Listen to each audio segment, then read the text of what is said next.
আমাদের বেশিরভাগ বাড়িতে রান্না বান্না হয় কিন্তু সয়াবিন তেলে। আর হোটেল রেস্টুরেন্টের কথা তো বাদই দিলাম, তারা সয়াবিন তেল ছাড়া অন্য কিছু দিয়ে রান্না করবে না, এটা আশা করা যাবে না।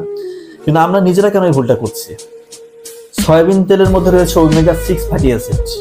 আমার বড় ভাই ডক্টর নাবিল, উনি আমাকে প্রায় বলতেন যে সয়াবিন তেল বাসায় রান্না বান্না করতে নিষেধ কর, বাসায় আম্মাকে বলে দে। আমি আমার মাকে বুঝাতে পারতাম না, কিন্তু রিসেন্টলি অনেক স্টাডি করেছে এটা নিয়ে।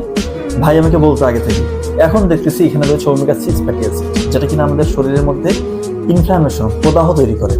এবং বিজ্ঞানের বলছে দীর্ঘদিন ধরে যদি আপনি এই সয়াবিন তেল খেতে থাকেন, একটা সময় ইনফ্লামেশন বাড়তে বাড়তে হার্ট অ্যাটাকের ঝুঁকি নিশ্চিতভাবে বাড়বে, স্ট্রোকের সম্ভাবনা অনেক বাড়িয়ে দিবে, ও টাইপ 2 ডায়াবেটিস মেলাইটাসের ঝুঁকিও বাড়াবে, ইভেন ক্যান্সারের ঝুঁকি পর্যন্ত বাড়ায় ওই সয়াবিন তেল।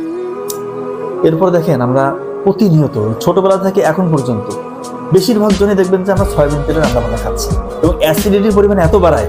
আপনি দেখবেন সয়াবিন তেলটা যখন একটু বেশি দিবে, আপনার হাইপার অ্যাসিডিটি হবে, একদম বেশি মানে এটা বুকের এই জায়গাটাতে জ্বালা পড়া করবে, পেটটা একটু ডিসকমফর্ট মনে হবে, অনেক সমস্যা। এবং এটার মধ্যে রয়েছে ফাইটোএস্ট্রোজেন। এটা কি?